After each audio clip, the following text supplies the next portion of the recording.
আসসালামু আলাইকুম। সবাই কেমন আছেন? আশা করি সবাই ভালো আছেন। আজ আপনাদের জন্য নিয়ে এসেছি গল্পের ৩ নম্বর পর্ব। আশা করি গল্পটি আপনাদের ভালো লাগবে। তাহলে চলুন শুরু করা যাক। সবাই বলতো যে বাড়ির অফিসে চাকরি করতে এসেছি সেই বাড়ির ছেলের সাথেই পায়ে পা লাগিয়ে ঝগড়া করছি। হঠাৎ আমাদের ভাবনার মাঝে মাহি দৌড়ে এসে রুবিকে জড়িয়ে ধরে।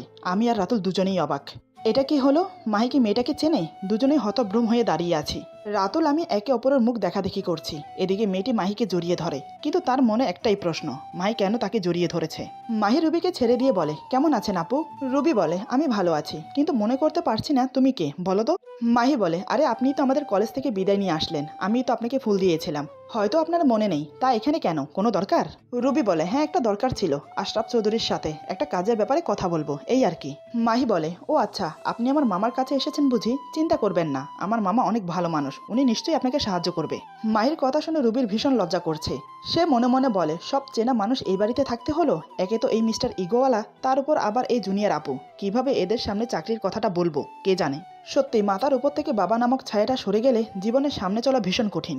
এমন সময় বাবা এসে বলে, তোমরা সবাই এখানে কি করছো? মাহি, তুমি রুমে গিয়ে ফ্রেশ হয়ে নাও। নীল, রাতুল, তোমরা দুজন ফ্রেশ হয়ে দাদুর রুমে যাও, উনি তোমাদের ডাকছে, কি যেন বলবে। বাবা রুবির দিকে তাকিয়ে বলে, তুমি এখানে বসো, দেখি তোমার কাগজগুলো। বাবার কথা মতো সবাই সবার কাজে চলে গেল। আমি যাওয়ার আগে একবার মেয়েটির দিকে আর চোখে তাকিয়ে চলে গেলাম। রুবি বাবার কথা শুনে ভয় ভয়ে নিজের কাগজগুলি দেখালো। বাবা খুবই ভালো করে কাগজগুলো দেখে বলে, সরি, আমি তোমাকে এই চাকরিটা দিতে পারছি না। বাবার কথায় রুবি মনে মনে প্রচণ্ডভাবে ভেঙে পড়ল। ওর শেষ আশাটাও পূরণ হলো না। এখন কি করবে? একা ওর মাকে নিয়ে কোথায় যাবে? মামারাও তো প্রভাবশালী নয় যে ওদের দায়িত্ব নেবে। তবুও নিজেকে শক্ত করে বলে, ঠিক আছে স্যার, আমি তাহলে আসি। বাবা বলে, আরে দাঁড়াও, বসো এখানে, আমার কথা এখনো শেষ হয়নি। আমি বলতে চাইছি যে তোমার বাবার চাকরিটা হয়তো আমি তোমাকে দিতে পারবো না, কেননা তোমার বাবা একজন বুদ্ধিমান এবং অনেক বিচক্ষণ একজন মানুষ ছিলেন। উনি ওনার নিজের শ্রম আর মেধা দিয়ে ম্যানেজার পোস্টে এসেছেন। ওনাকে তো আর এমনি এমনি এত বড় একটা পোস্ট দেয়নি। সেই ক্ষেত্রে তুমি নিতান্তই অনেক কম বয়সী, তোমার তেমন অভিজ্ঞতাও নেই। তাই আমি বলছিলাম যে তোমার বাবার পোস্ট হয়তো আমি তোমাকে দিতে পারবো না, তবে তোমার যোগ্যতা অনুযায়ী তোমাকে একটা পোস্ট অবশ্যই দিতে পারি। তোমার বাবা অনেক ভালো একজন মানুষ ছিলেন, আমার অনেক কাছের কেউ ছিল, বলতে পারো আমার বন্ধুর মতো, তাই তোমাকেও একটা সুযোগ দিতে চাই, দেখি তুমি পারো কিনা। বাবার কথা শুনে রুবি অনেক খুশি হয়েছে। সে ভাবতেও পারেনি চাকরিটাও পেয়ে যাবে। মেয়েটি মনে মনে বলে, লোকটা অনেক ভালো, তবে একটু গম্ভীর। রুবি বলে, আপনাকে অনেক ধন্যবাদ স্যার, আমি অবশ্যই নিজেকে আমার বাবার যোগ্য সন্তান হিসেবে গড়ে তোলার চেষ্টা করব। বাবা বলে, এখন আমি তোমার স্যার না, তুমি অফিসের বাইরে আমাকে আঙ্কেল ডাকতে পারো, আর অফিসে তো স্যার। রুবি বলে, ঠিক আছে স্যার, না আঙ্কেল, আমি তাহলে যাই। বাবা বলে, ওকে যাও, তবে শোনো, সন্ধ্যায় আমাদের বাসায় একটা অনুষ্ঠান আছে, আমি চাই তুমি তোমার মাকে নিয়ে আসো, তাহলে আমি অনেক খুশি হব।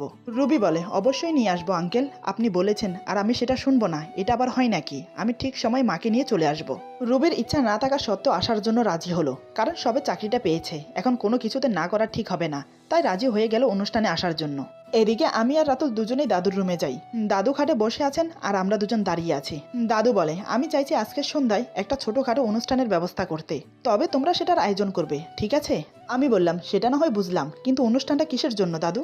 দাদু বলে, আমি চাই তোর আর মাহির বিয়েটা যেন তাড়াতাড়ি হয়ে যায়, এজন্য আজকের সন্ধ্যায় সবার উদ্দেশ্যে তোদের বিয়ের কথাটা জানিয়ে দেব। দাদুর কথা শুনে রাতুলের মুখটা ফ্যাকাশে হয়ে গেল। এতক্ষণে হাসি হাসি মুখটা মুহূর্তে গুমরা হয়ে গেল। রাতুলের মুখ দেখে আমি খুব ভালোভাবেই বুঝতে পেরেছি। আমি বললাম, আচ্ছা দাদু, তুমি তো একটু আগে নিচে ওই মেয়েটাকে কত ভালো ভালো কথা বলে আসলে, যে মেয়েদের পড়াশোনা করা উচিত। আমার জানা মতে মেয়েটি অনার্স শেষ করে ফেলেছে, কিন্তু সেই হিসেবে মাহি তো কেবল তৃতীয় বর্ষে। আল্লাহ না করুক, আমার সাথে বিয়ে হওয়ার পর যদি আমার কিছু হয়ে যায়, তাহলে তো মাহিকে সেই ওর বাবার ঘাড়ে বসেই খেতে হবে। ওর তো কোনো ভাইও নেই যে ওদের সংসারে হাল ধরবে, ওকেই তো সব করতে হবে। কিন্তু ও যদি পড়াশোনা শেষ না করে বিয়ে করে, তখন কি হবে? তবে তুমি যখন সিদ্ধান্ত নিয়েছো, তখন সবকিছু ভেবে নিশ্চয়ই নিয়েছো, তাই না? ঠিক আছে, তাহলে আজকে আমাদের বিয়ের কথাটা সবাইকে জানিয়ে দাও, আর তারিখও। আমার কথা শুনে দাদু ভাবনায় পড়ে গেল। সত্যিই তো, এভাবে তো কখনোই ভেবে দেখা হয়নি। নীল তো ঠিকই বলছে। অনেকক্ষণ ভেবে দাদু বলে, তাহলে বরং তোদের বিয়েটা আরও 1 বছর পিছিয়ে দেই, ততদিনে তো মাহির অনার্স শেষ হয়ে যাবে, কি বলিস? আমি মনে মনে অনেক খুশি হয়েছি। আমি বললাম, সত্যি দাদু, তুমি একদম ঠিক কথা বলেছ। আজকে তাহলে শুধু অনুষ্ঠানই হোক, বিয়ে না হয় আরও 1 বছর পরে হলো, ততদিনে আমরাও আরো ভালো পজিশনে যেতে পারবো, কি বলো? দাদু বলে, তাহলে এই কথাই থাকলো, এখন যা, অনুষ্ঠানের ব্যবস্থা কর। দাদুর কথা মতো আমি আর রাতুল ঘর থেকে বেরিয়ে এলাম। আমি রাতুলকে উদ্দেশ্য করে বললাম, আরও একটা বছর সময় পেয়ে গেছি। 1 বছর কিন্তু অনেকটা সময় রাতুল। এখনও সময় আছে, নিজের মনের কথাগুলো বলে দে, প্রকাশ কর। আমি জানি তুই অনেক চাপা স্বভাবের, এইটাও জানি তুই কেন মাহিকে মেনে নিতে পারছিস না। তবে একটা জিনিস কি জানিস, নিজের ভালোবাসাকে ধরে রাখতে শেখ, নয়তো হারিয়ে গেলে পরে হাজার খুঁজলেও পাবি না। কথাগুলো বলে আমি চলে গেলাম। রাতুল অবাক হয়ে ওখানে দাঁড়িয়ে আমার বলা কথাগুলো ভাবতে লাগলো, তাহলে কি নীল সবটা জেনে গেল? এদিকে রাতুলের ছোট ভাই ঈশান ব্যাগটা কাঁধে ঝুলিয়ে ক্লাস থেকে বের হয়ে হেঁটে যাচ্ছিল। এখান থেকে আবার সোজা আমাদের বাসায় যেতে হবে, কারণ ওখানে আবার অনুষ্ঠান আছে। ঈশান এক হাত দিয়ে ব্যাগ ধরে রেখেছে, অন্য হাত পকেটে দিয়ে হেঁটে চলেছে। হঠাৎ দেখলো থিয়েটার রুমে একটা ছেলে একটা মেয়েকে রেপ করার চেষ্টা করছে। এটা দেখে ঈশান আর দাঁড়িয়ে থাকতে পারলো না। ঈশান ছুটে গিয়ে দেখে মেয়েটি আর কেউ নয়, আমার চাচাতো বোন অনু। ঈশান দেরি না করে ব্যাগটা ফেলে দিয়ে হিরোর মতো দৌড়ে গিয়ে অনুর উপরে থাকা ছেলেটাকে একটা ঘুষি দিয়ে নিচে ফেলে দিল। এরপর নিচে পড়ে থাকা অনুকে তুলে বলে, তোর কিছু হয়নি তো? ঈশানের এমন কাজে অনু রেগে গিয়ে বলে, এটা কি হলো, তুই ওকে মারলি কেন? ঈশান বলে, আরে আজব পাবলিক তো, আমি তোর উপকার করলাম আর তুই আমাকে ধন্যবাদ না দিয়ে উল্টো ঝাড়ি মারছিস। বাহ, কি যুগ আসলো, ভাবা যায়। ঈশান যাকে ঘুষি মেরে ফেলে দিয়েছে সে বলে, ওই তোদের ঝগড়া শেষ হলেই দয়া করে আমাকে এখান থেকে উঠা, কোমরটা তো মনে হয় ভেঙে গেছে। পেছন থেকে মেহেলি কণ্ঠ শুনে ঈশান পেছনে তাকিয়ে দেখলো ও যাকে ছেলে মনে করে ঘুষি দিয়েছিল আসলে সে ছেলে নয়, বরং ওদের ফ্রেন্ড ইরা। ইরার কথা শুনে অনু গিয়ে ইরাকে তুলে দাঁড় করালো। ইরা কোমরে হাত রেখে কোনো রকমে দাঁড়ালো। এদিকে ঈশান ইরাকে দেখে অবাক হয়ে যায়, চোখ বড় বড় করে তাকিয়ে বলে, ইরা তুই তুই ছেলের পোশাক পরে কি করছিলি? অনুর সাথেই বা কি করছিলি? অনু বলে, তুই কি গাধা? ভালো করে তাকিয়ে দেখ, এটা থিয়েটার রুম, আমরা নাটকের রিহার্সাল করছিলাম, মাঝখান থেকে তুই এসে সব পণ্ড করে দিলি। সবখানে হিরোগিরি দেখানো শুরু। অনুর কথায় ঈশান যেন বোকা বনে গেল। তারপর ভালো করে তাকিয়ে দেখলো সত্যি এটা থিয়েটার রুম। ঈশান ক্যাবলা মার্কা হাসি দিয়ে নিচ থেকে ব্যাগটা কাঁধে তুলে নেয়।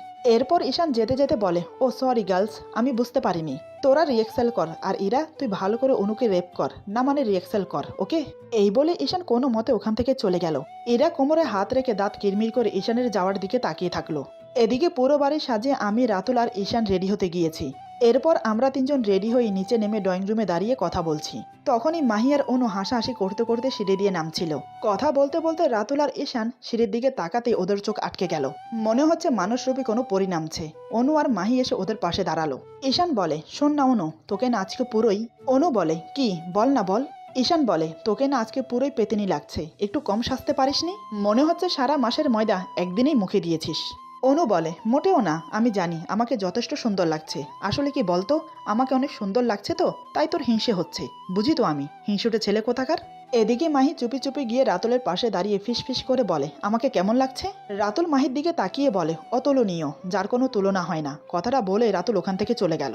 মাহি হাঁ করে দাঁড়িয়ে থাকলো। রাতুল হঠাৎ করে কি বলে গেল সবটা ওর মাথার উপর দিয়ে গেছে। কেননা আজকে বিকেলে ও রাতুল ওর সাথে খারাপ ব্যবহার করেছে, এমনকি ভালোবাসে না সেটাও বলে দিয়েছে, সাথে একটা থাপ্পড়ও দিয়েছে। এত কিছুর পরে এখন আবার নর্মাল ব্যবহার, ব্যাপারটা মাথায় ঢুকছে না। এদিকে আমি কিছু একটা দরকারে তড়িঘড়ি দরজা দিয়ে বেরিয়ে যাচ্ছিলাম, তখনই কারোর সাথে ধাক্কা খেলাম। যার সাথে ধাক্কা লাগলো সে তাল সামালতে না পেরে পড়ে যেতে গেলেই আমি কোনো কিছু না ভেবে তার কোমর শক্ত করে চেপে ধরি। আমি বললাম, আরে আঙ্কেল একটু দেখে চলবেন তো, এখনই তো পড়ে গিয়ে ব্যথা পেতেন। এই বয়সে পড়ে গিয়ে যেগুলো দাঁত অবশিষ্ট আছে তার একটাও আর আস্ত থাকতো না। আঙ্কেল বলে, তোমাকে অনেক ধন্যবাদ। আসলে কি বলো তো, জলদি করে আসতে গিয়ে হোঁচট খেয়ে পড়ে যাচ্ছিলাম, তুমি না ধরলে হয়তো পড়ে গিয়ে দাঁত ভাঙতো। আসলে কি বলো তো, মানুষ না এখন ধীরে চলতে ভুলেই গেছে, সবাই এখন সময়ের সাথে পাল্লা দিয়ে চলতে চায়, এজন্যই তো এত বিপদে পড়ে। যেমন এখন আমি পড়লাম। হোঁচট কেন খায় তাহলে শোনো, তোমাকে একেবারে প্রথম থেকে বলি। হোঁচট মানুষ দুইভাবে খায়, যেমন কেউ উষ্টা খায়, আবার কেউ উল্টে পড়ে যায়, বুঝলে? লোকটা এভাবে আরো কিছুক্ষণ বকবক করলো। আমি না পারছি যেতে, না পারছি শুনতে, কেন যে আগ বাড়িয়ে ওনাকে ধরতে গেলাম, না ধরলেই ভালো হতো, অন্তত ওনার এই হোঁচট নিয়ে বকবক শুনতে হতো না। আমি দেখলাম লোকটা বকবক করেই যাচ্ছে, থামার কোনো নামই নেই। অগত্যা আমি বললাম, আঙ্কেল আপনাকে ভিতর ডাকছে। আঙ্কেল বলে, ও আচ্ছা, আমি তো ভুলেই গিয়েছিলাম। আচ্ছা শোনো, তাহলে আমি তোমাকে পরে সব বিস্তারিতভাবে বলবো, এখন যাই তাহলে। এই বলে লোকটি চলে গেল। আমি বুকে হাত দিয়ে বললাম, যাক বাবা, বাঁচা গেল। ওনার বকবকের ঠেলায় আমি কি জন্য বাইরে যাচ্ছি সেটাই ভুলে গেছি।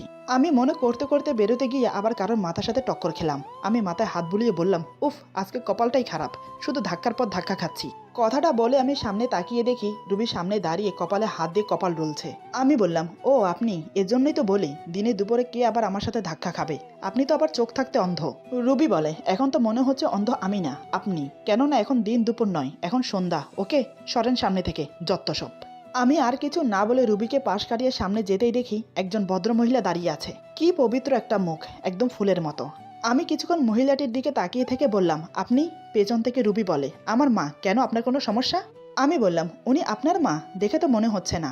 এত সুন্দর শান্তশিষ্ট একজনের মেয়ে হয়ে আপনি এত বাচাল আর ঝগড়টে কেমন হলেন, বুঝলাম না। রুবি রেগে বলে, আপনি ধেত আম্মু চলো তো, ওনার সাথে কথা বলে সময় নষ্ট করার কোনো মানে হয় না। এই বলে ওর মাকে নিয়ে ভিতরে চলে গেল। তারপর বাবার সাথে পরিচয় করিয়ে দিল, সাথে বাড়ির সবার সাথেও পরিচয় করিয়ে দিল। অনেক রাত পর্যন্ত অনুষ্ঠান হলো। শেষে রুবি খাওয়া দাওয়া করে বাড়ির পথে রওনা দিল। পরের দিন থেকে রুবি অফিসে জয়েন করলো। তারপর থেকে নিয়মিত অফিসে যাওয়া শুরু করলো। এভাবে এক সপ্তাহ কেটে গেল। এদিকে রাতুল অনেক ভেবে দেখেছে মাহিকে ছাড়া ওর চলবে না, তাই রাতুল রেডি হচ্ছে। রাতুল অনেক ভেবে চিন্তে এই সিদ্ধান্ত নিয়েছে যে আজকে মাহিকে ওর মনের কথাটা বলে দেবে, কেননা মেয়েটা ওকে অনেক ভালোবাসে। এতদিন তো ইগনোর করেছে, কিন্তু তবুও ওর ভালোবাসা একটুও কমেনি, বরং আরো বেড়েছে। নীল ঠিকই বলেছে, মনের কথা মনে চেপে না রেখে বলে দেওয়াই ভালো, নয়তো পরে আফসোস করতে হবে। রাতুল রেডি হয়ে বাইরে বের হতে ওর মায়ের সামনে পড়ল। মা বলে, ও তুই? আমি তো তোর কাছেই যাচ্ছিলাম। শোন, আজকে একটু আমার সাথে মার্কেটে যেতে পারবি? রাতুল বলে, কেন? মা বলে, ও মা, কেন আবার? জানিস না, ভাবছি মাহির জন্য একটা আংটি আর একটা গলার হার বানাবো, আর নীলের জন্য একটা আংটি আর একটা চেন। তোকে তো বলেছি নীলের দাদু আমাদের জন্য কত কিছু করেছে, ভুলে গেলি? কাকুর জন্যই তো তোর বাবা প্রায় মরতে মরতে বেঁচে গিয়েছিল। ওনাকে উপর থেকে দেখলে অনেক শক্ত লাগে, কিন্তু মনটা অনেক নরম আর অনেক বড়। নয়তো দেখ, আমরা ওনার কে? কোনো রক্ত সম্পর্ক ছাড়া উনি তোকে কতটা ভালোবাসে। শুধু উনি কেন, ওই বাড়ির সবাই তোকে কতটা ভালোবাসে। তাই এমন কিছু করবে না যাতে ওরা কষ্ট পায়। মায়ের কথা শুনে রাতুলের মনের সব আশা ভেঙে গেল। অনেক কষ্ট হচ্ছে, তবুও মনকে শক্ত করে একটা কঠিন সিদ্ধান্ত নিল। রাতুল বলে, আচ্ছা আম্মু, আমরা বিকেলে যাব, এখন আমি একটু আসছি, আমার একটা কাজ আছে। এই বলে রাতুল চলে গেল। এদিকে নদীর পাড়ে হাতে আইসক্রিম নিয়ে দাঁড়িয়ে আছে মাহি, কেননা রাতুল ওকে এখানে দাঁড়িয়ে থাকতে বলেছে। কি যেন দরকারি কথা বলবে তাই। মাহির ভাবনার মাঝে রাতুল চলে এলো।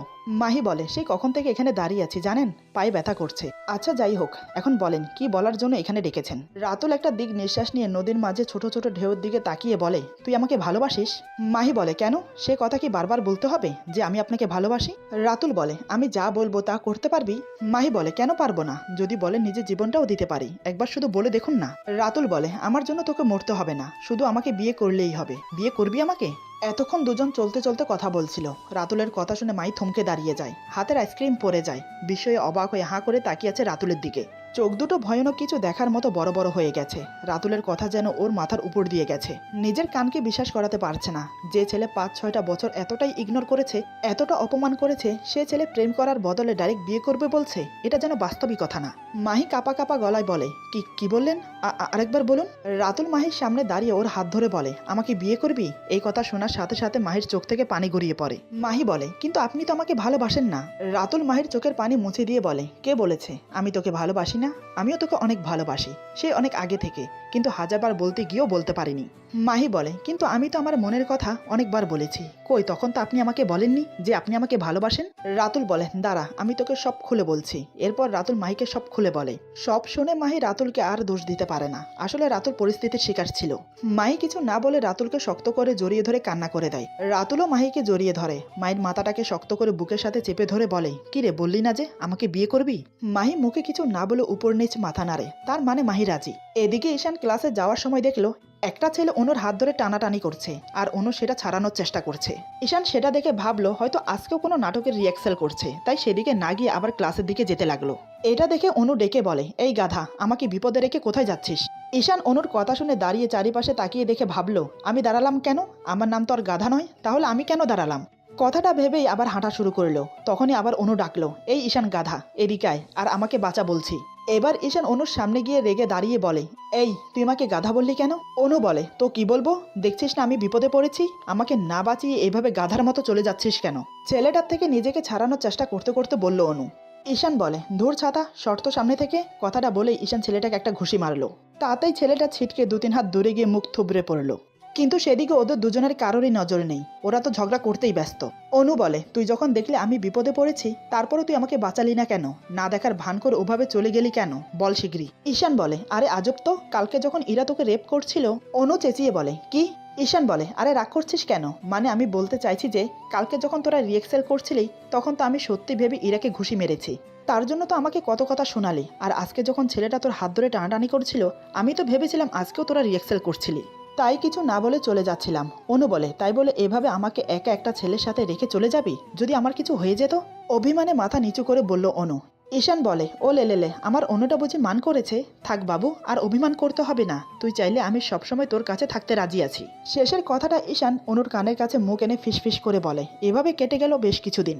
আজ কয়দিন ধরে বাবা অসুস্থ, তাই অফিসে যেতে পারছে না। এদিকে রুবি অফিসের কাজে বাবার সাথে দেখা করতে আমাদের বাসায় আসে। ম্যানেজার ওকে কিছু ফাইল দিয়ে আমাদের বাসায় পাঠিয়ে দেয়। যদিও রুবির এখানে আসার কোনো ইচ্ছে নেই, কারণ এখানে আসলে আমার সাথে দেখা হয়, দেখা হলেই ঝগড়া। রুবি মনে মনে বলে এখানে আসলে ওই ইগোয়ালা লোকটার সাথে দেখা হবে, কেন যে ম্যানেজার আমাকে এখানে পাঠালো। এমন সময় আমি নিচে নেমে আসছি, আমাকে দেখেই বলে এই তো। বাবুর নাম মনে করতে বাবু এসে হাজির। আমি রুবিকে দেখে বললাম এই যে মিস বকবক, বাবা আপনাকে উপরে বাবার রুমে যেতে বলেছে। রুবি বলে এই যে মিস্টার ইগোয়ালা, একটা কথা ভালো করে আপনার ওই মাথায় গেঁথে নিন, আমার নাম মিস বকবক না, আমার নাম মিস রুবি, ওকে? আমি বললাম আপনিও একটা কথা ভালো করে আপনার মাথায় গেঁথে নিন, আমার নাম ইগোয়ালা না, আমার নাম মোহাম্মদ নীল চৌধুরী, সরুন সামনে থেকে। এই বলে আমি পাশ কাটিয়ে চলে গেলাম। রুবি আমার দিকে তাকিয়ে বিড়বিড় করে যাচ্ছে। আমি সেদিকে ধ্যান না দিয়ে বেরিয়ে গেলাম, কারণ আজকে আমার গুরুত্বপূর্ণ একটা কাজ আছে, তাই দেরি না করে গন্তব্যে রওনা দিলাম। কিছুক্ষণের মধ্যে গন্তব্যে পৌঁছে গেলাম। গাড়ি থেকে নেমে দেখি সবাই আমার আগে চলে এসেছে আর আমি আসার জন্য অপেক্ষা করছে। আমি একটা মুচকি হাসি দিয়ে ওদের সামনে এগিয়ে গেলাম। আমি বললাম কি রে, সবকিছু রেডি তো? আমার এক বন্ধু বলে সবকিছু তো অনেক আগেই রেডি হয়ে গেছে, আমরা তো তোর জন্য অপেক্ষা করছিলাম, এখন তুই চলে এসেছিস, তাহলে শুভ কাজে দেরি কিসের? আমি বললাম কাজীকে গিয়ে বল বিয়ের ফর্মালিটি কমপ্লিট করতে। আসলে আজ রাতুল আর মাহির বিয়ে, অনেক ভেবেচিন্তে বিয়ের সিদ্ধান্ত নিয়েছে রাতুল। আমি দায়িত্ব নিয়ে দাঁড়িয়ে থেকে ওদের বিয়ে দেব, কেননা ওরা একে অপরকে ভালোবাসে, তাই আমার বন্ধুরা সবাই মিলে ওদের বিয়ে দিচ্ছি।